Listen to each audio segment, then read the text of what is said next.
A budget impact model is a financial tool used in healthcare to estimate the short-term cost of introducing a new drug, treatment, or technology. Typically, they are focused on immediate affordability over a 1 to 5 year period. Budget impact models calculate the total cost of implementation, including the price of acquisition, administration, monitoring, and management of potential side effects or complications.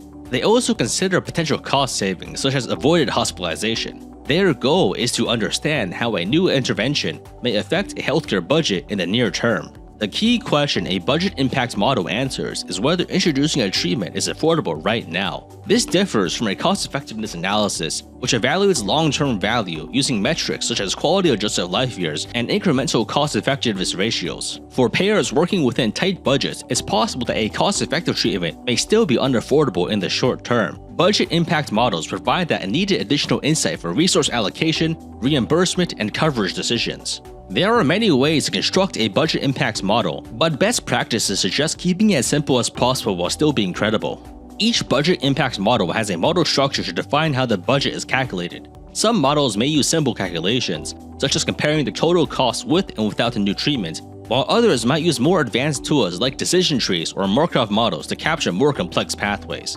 The eligible patient population should be clearly defined and projected over a specified time horizon, typically 1 to 5 years. It is important to account for treatment success, dropout, or mortality, so costs can be calculated accurately as the patient population changes over time. The treatment mix outlines how the new treatment will replace or supplement existing options. The expected treatment share of the new treatment is useful for determining how it will interact with existing drugs or procedures already on the market. Of course, the costs of treatment must be considered. Major costs include manufacturing price, administration of the treatment, lab testing for performance monitoring, and managing adverse effects such as medical errors and complications. Disease-related costs such as hospital stays or long-term care are also considered. For example, a disease-related cost or cost saving for osteoporosis drugs would be the total cost of treating fractures that could be prevented by the drug. To address uncertainty, sensitivity analyses can be conducted to test different scenarios and observe how changes in assumptions influence outcomes.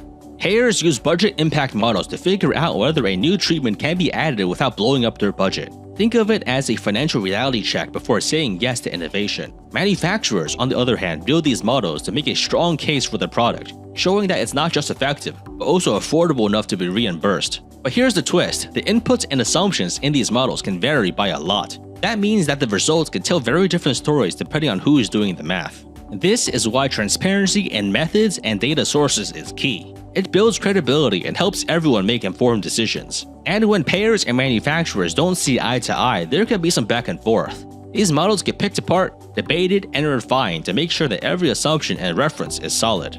Budget impact models offer a structured way to estimate the short-term affordability of new healthcare interventions. When combined with cost-effectiveness analysis, they become a powerful tool for both payers and manufacturers, guiding smarter, more sustainable healthcare decisions.